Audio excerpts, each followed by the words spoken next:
Roda ajudar, zap, vai. Braulio, bom, primeiro parabéns pelo programa.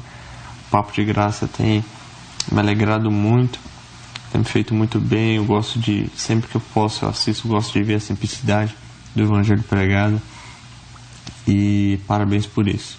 Bom, Caio, a minha pergunta é a seguinte: sabendo que Jesus trouxe muitas informações novas, né, e batendo até de frente com as tradições judaicas, batendo de frente com os judeus, com os fariseus, e até sendo odiado por eles por causa disso, eu queria saber, não é uma incoerência Jesus ter que trazer informações, Jesus ter que ensinar de novo aquilo que já deveria ser ensinado, já que Deus é imutável, não muda? Por que essa diferença tão gigante entre o Novo e o Velho Testamento? Como as pessoas eram salvas no Antigo Testamento? Já que a salvação que hoje, para mim, me é concedida é através da fé em Jesus Cristo e a aceitação, né, da sua graça. Eu queria saber como eles eram salvos, se claro que eram salvos, né, mas se havia graça com eles, já que, humanamente falando, eles são injustificáveis através de suas obras, né? Então, qual era a graça que eles tinham sobre eles antes da vinda de Jesus? Essa é a minha pergunta, desde já agradeço. Um beijo. Tá bom, meu filho, um beijo. Olha, para você não perder seu tempo, uma das coisas mais respondidas por mim aqui, você deve estar chegando agorinha, vai lá no meu site, escreve as seguintes palavras: Melquisedeque. Aí leia. Tem tanta coisa para salvar você dessa questão pequena. Ou você chega lá e escreva chave hermenêutica, para você saber a diferença entre a Bíblia como livro, a Escritura como texto e a palavra como verbo da vida em Cristo. Vá lá e escreva a palavra para você procurar no campo de busca. Vá lá e busque por salvação e fé, por graça. Você vai ver que todos, absolutamente todos, e ninguém jamais foi ou será salvo senão por graça. E não é só em relação ao que a gente chama de salvação, nessa perspectiva que você usou, que é uma perspectiva limitada de salvação, que é passar para o além com segurança. Assim que você pensa em salvação, e só assim, não é? Isso é uma dimensão da salvação, está longe de ser a integralidade da salvação.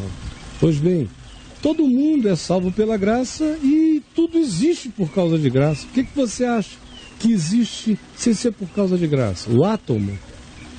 O átomo tem mérito para existir? Fóton, elétron, matéria subatômica, hein? Ou a matéria atômica maior, verificável aos sentidos, teve mérito para ser chamado à existência? Os anjos deram alguma ideia, dizendo: Senhor, nos crie, será uma boa nos criar. O anjo foi chamado pela palavra da graça a existir. Todas as criaturas universais, tanto quanto todas as energias, todas as matérias, tudo que constitui em qualquer dimensão do universo ou dos multiversos, qualquer que seja a expressão de existência, foi chamado pela graça, pela palavra livre do seu poder. O nihilo, o nada, não tinha mérito para virar algo. Foi a palavra da graça que chamou tudo a existência. Então, a criação é graça, tudo é graça, não existe nada que não seja graça. Em nenhum tempo da história houve qualquer momento ou qualquer relação com Deus e com a vida que não tenha sido uma relação de graça, meu filho. É que você não está nem pensando, você está lendo só essas catequeses. Você deve ter uma doutrinação de natureza histórica, protestante, e você foi bem doutrinadinho ali, naquela cartilinha. Então, quem levanta a mão e diz: eu quero ser batizado, está salvo. Quem não não levantou a mão, não disse eu quero, não fez uma confissão explícita conforme a catequese ministrada, não está salvo ou não teria tanta certeza, não foi isso que te ensinaram? Isso aqui é coisinha pequenininha, da rodinha de hamster da religião. O Evangelho deixou isso para trás há muito tempo. Então a sua pergunta é, por que que Jesus precisava ensinar? Porque eu estou precisando ensinar você até hoje. Por que que Jesus não precisaria ensinar? O problema, meu querido, não tem a ver com a pedagogia divina, tem a ver exclusivamente com o entupimento humano. Porque o Evangelho está presente desde sempre no Gênesis e dali para frente. Até quando Moisés anuncia as piores leis, a maldição nos visitará a geração de pai, no filho do filho, até a terceira, quarta geração. A graça e a misericórdia, porém, visitarão até 1000 gerações daqueles que o amam. Ora, de Abraão para cá, nós temos que viver ainda muito para ter 1000 gerações. Do Noé bíblico para cá, nós temos ainda que ter muita civilização humana para percorrer 1000 gerações. Então você veja, no chão mais cáustico da lei, o que prevalece descomunalmente é a graça. 4 para 1000. Sentença da lei, 4. Gol da graça, 1000. Quem ganha esse jogo no Velho Testamento? Tem alguém no Velho Testamento dizendo que a tua lei é melhor do que a vida? Não é a tua graça que é melhor que a vida. Quando se fala do mandamento, se está falando do sentido da vida. É claro que a lei vivida sem que se olhe para ela como instrumento de salvação é lei de vida e boa, santa e justa. Nada é melhor para a mente, para a alma, realiza mais bem-aventurança para o ser do que não ter deuses, não ter idolatrias, não ser escravizado a nenhuma forma de fixação terrena ou histórica ou transhistórica. Ter dentro do coração Deus como amor à vida, ao próximo. Deus que eu amo de todo o meu coração, de toda a alma, de todo o meu entendimento, e amo o meu próximo como a mim mesmo. Isso é pura lei da vida. Descansar, separar a atividade do lazer, do lúdico, é vida psíquica. Honrar meu pai, minha mãe, é saúde para minha alma, para minha psique, para minha existência. Melhorá-los em mim. Não usar o nome de Deus em vão e ser uma pessoa para quem o sim é sim, o não é não. Não mentir adulterando, nem enganar, nem falsificar, nem ser um estelionatário da existência. Ao contrário, sendo capaz do acolhimento, da bondade, isso é o que a lei manda. Não traia, seja fiel. Não diga falso testemunho, fale a verdade com o seu próximo, em favor do seu próximo. Não furte, não roube, não se aproprie, não cobice, não inveje. O que há de mal nisso? Não há nada de mal nisso. Quem é mal sou eu. Eu é que sou mal.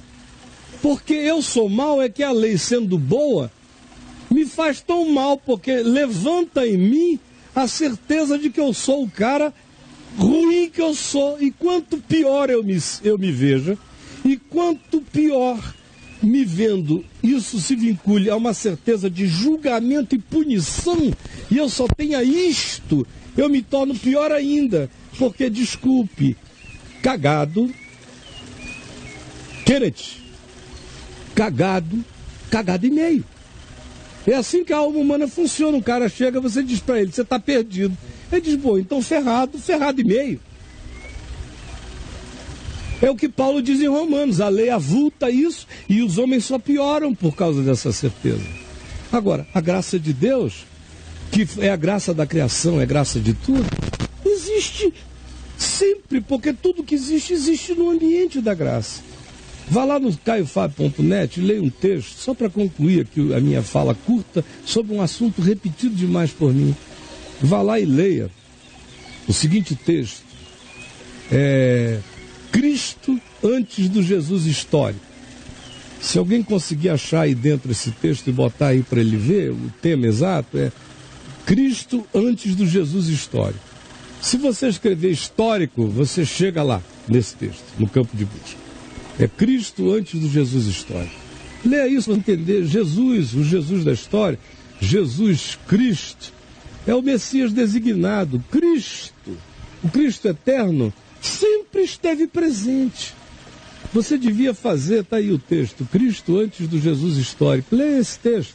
Agora você, meu filho, que tem avidez espiritual, deveria se matricular no meu curso exclusivo, no curso Reconexões, onde eu falo isso tudo em 200 aulas. Vocês estão perdendo, e eu também estou gastando voz, repetindo coisas que eu já falei de maneira expandida, muito mais profunda, para compreensão de quem quer que queira entender para sempre. Então, faça esse favor, chegue lá, porque você está perguntando, é bonitinho de um garoto muito legal, piedoso, querendo entender as coisas, mas que ficou ali na cartilinha da escola dominical reformada e tudo daquele tamanhinho, quando o Evangelho te diz o seguinte: o Evangelho não tem nada a ver com catequese protestante. O Evangelho diz: pois muitos virão do norte, do sul, do leste e do oeste, do oriente e do ocidente, tomarão lugar à mesa no reino dos céus, enquanto os filhos do reino ficarão fora. No protestantismo, esse pessoal só pode vir do norte, do sul, do oriente e do ocidente sentar à mesa se forem apenas pessoas que do norte, do sul, do oriente e do ocidente tenham ouvido, crido e sido batizadas, senão estão morrendo todos indo para o inferno. Você acha que boa nova seria esse evangelho? E que criação seria essa? Seria um Deus psicopata, torturante, perverso, diabólico, que cria para ferrar todo mundo eternamente no inferno. E continua criando. Povo que já nasce ferrado. Ah, desculpa, não precisa nem nada. Antes, o sujeito, para concluir que não pode ser assim, não precisa nem ler o Novo Testamento. Se o sujeito não desistir do bom senso da humanidade dele, ele vai saber que Deus não pode ser assim.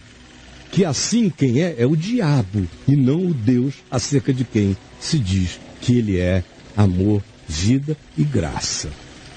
Tudo vem depois do amor de Deus.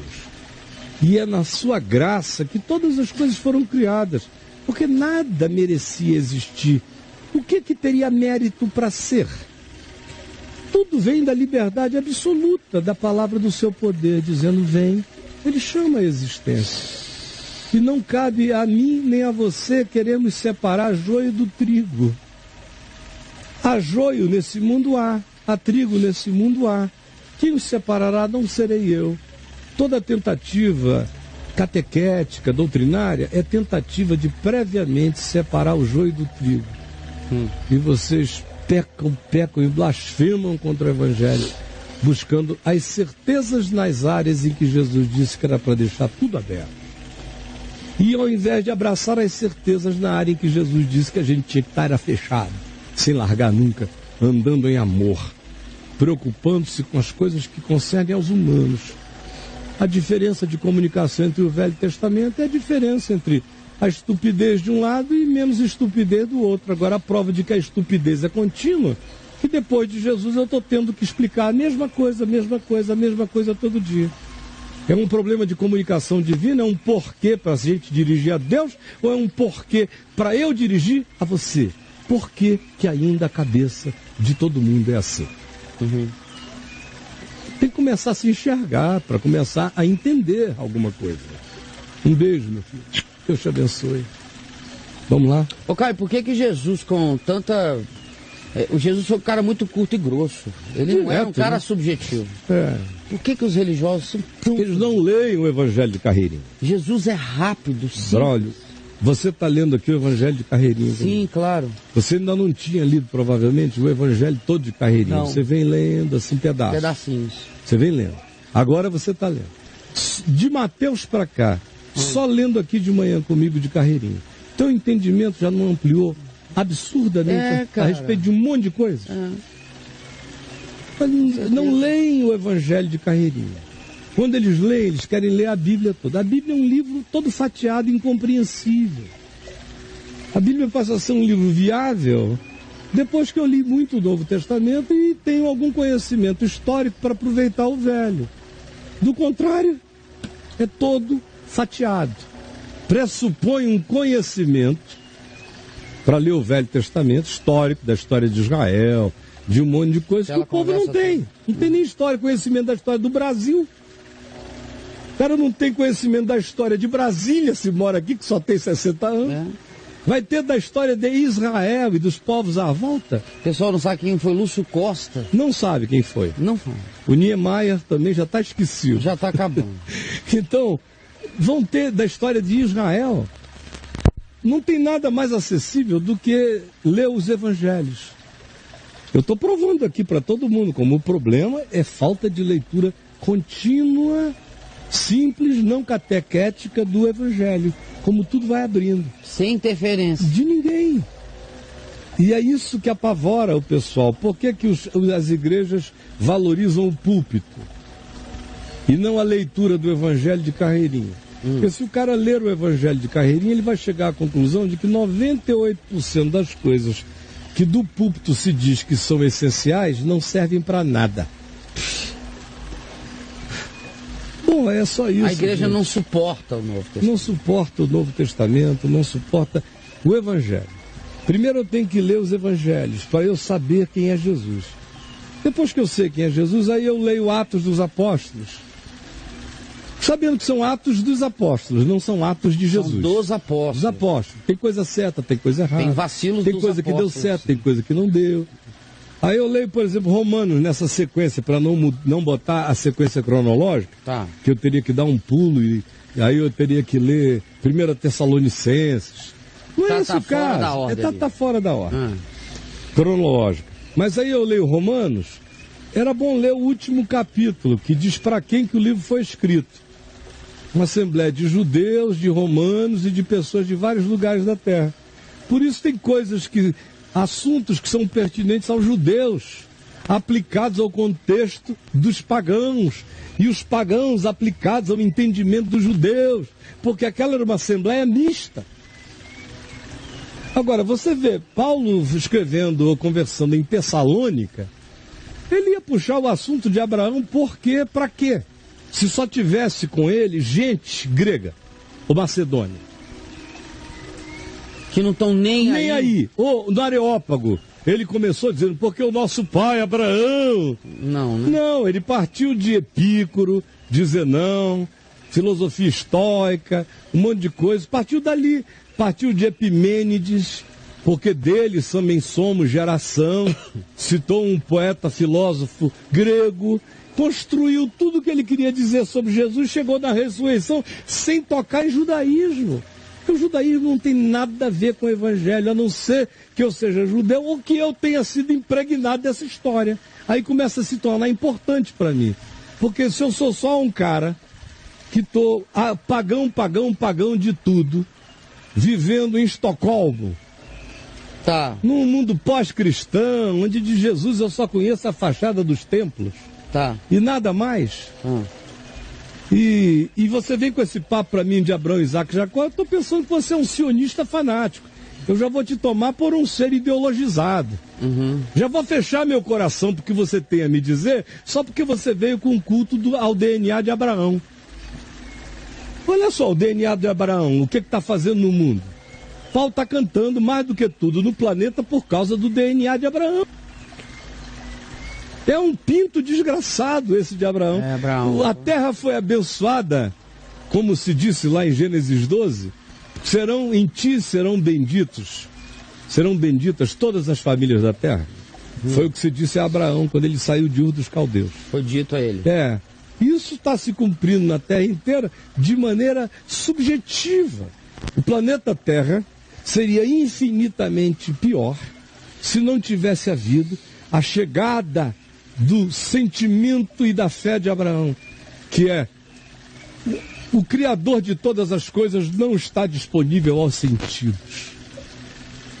Foi isso no que Abraão creu, que aquele que era aquele em quem todas as coisas tinham sido criadas, que era o Criador de tudo, não estava disponível aos sentidos, a nenhuma materialização tátil. Isso já mudou o planeta. Isso aí foi alterou toda a percepção humana, gerou uma alteração de consciência. Nós não estaríamos hoje, também foi a descendência de Abraão que quase que descobriu as principais coisas científicas do universo, incluindo chegando na viagem, por exemplo, de Einstein, descendente de Abraão, mergulhando no intestino da matéria. Isso não teria sido possível se Abraão não tivesse crido que o que é existente realmente, o que é real, que aquilo que é o que se pode dizer que é, não pode ser indicado, não pode ser pinpointed. Se existe Deus, ele é não tangível. Então, de Abraão a Einstein... Não teria havido a percepção de Einstein sem essa consciência de 5.000 anos atrás. Plantada não só em Abraão, no coração de vários outros, antes de Abraão também. Mas isso aí continua sendo uma informação plus, do ponto de vista de quem quer... Tudo. O Evangelho. Quando o Evangelho imagina entra... o seguinte, um mundo onde nunca se tivesse falado do significado de Jesus. Aí você diz, bom, Caio, mas existe quase metade da humanidade não ouviu essa informação. Não ouviu a informação, mas vive o benefício dessa informação. O benefício dessa informação. Os Estados Unidos da América, hoje estão se tornando cada vez mais, como a Europa já se tornou, um país pós-cristão. Cada vez mais. Pós-cristão. Pós-cristão. A Europa é pós-cristã. O cristianismo é uma memória europeia, mas uma memória que carregava o DNA do Evangelho. Então houve um monte de coisas de cujas realidades a sociedade se beneficiou no Ocidente. Nós não estamos apedrejando mulheres em praça pública. No passado apedrejava-se. A mulher não tinha nem alma no passado. De onde é que veio essa equivalência, apesar do cristianismo? Das vozes libertárias da fé. Foram as vozes libertárias da fé de Jesus que abriram espaço contra a religião para se pesquisar cientificamente. O Newton lia mais as escrituras do que pesquisava física. Francis Bacon lia muito mais, se interessava muito mais pela escritura do que por assuntos imediatamente chamados científicos.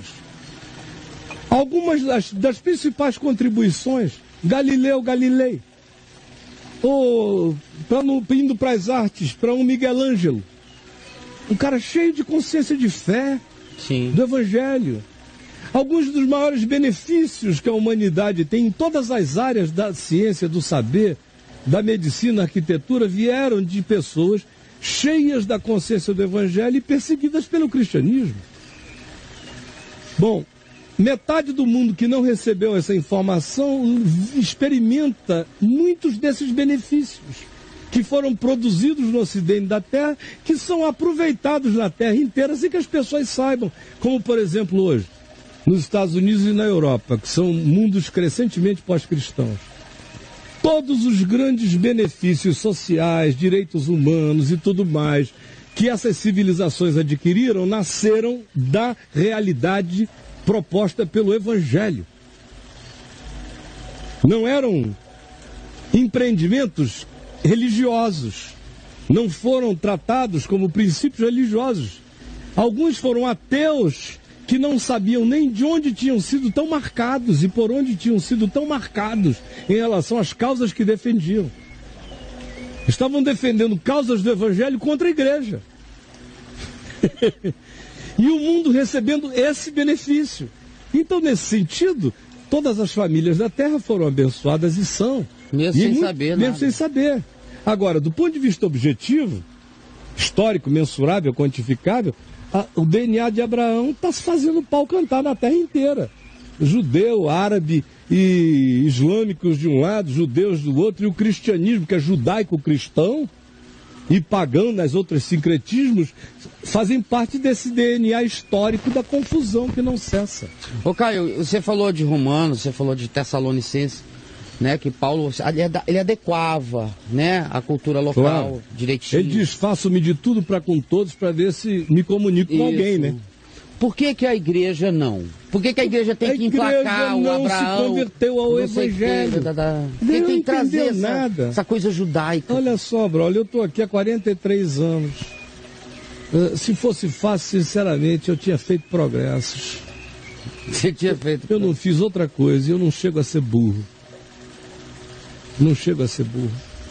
Sou sincero, dedicado, apaixonado. Não fiz outra coisa na vida, a não ser ensinar ao avô, aos pais e agora aos filhos e netos. Mas o povo continua como sempre. Não é uma questão dessa geração. Isso foi a dor de todos os que quiseram ensinar. Era a dor de Isaías, a dor de Jeremias, a dor de Ezequiel, a dor de Obadias, de Amós, de Sofonias, de Zacarias, de Malaquias. Desses caras todos. Foi a dor de todo mundo que quis ensinar o caminho de Deus. É ver que vocês puxam para cima e o cara vai para baixo.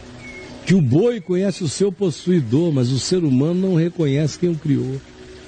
Que o sentido da vida é óbvio para aves, instintualmente falando. Ela voa na direção certa, para o ninho próprio. Mas o ser humano, com todas as indicações e pseudo-racionalidade, pula de cabeça na ponta da espada. Então, eu sei que o problema não é meu. Eu sei que eu explico com toda clareza. Eu sei que é o que nós lemos hoje aqui em Marcos 6. Eles, porém, tinham o coração endurecido. Milagres, os caras vão, organizam o povo. 5 pães e 2 peixinhos, todo mundo come, recolhem 12 cestos, mas não entenderam. O coração ficou duro. E aqui assim também. Não é falta de explicação, nem de milagre, nem de revelação. É o coração endurecido.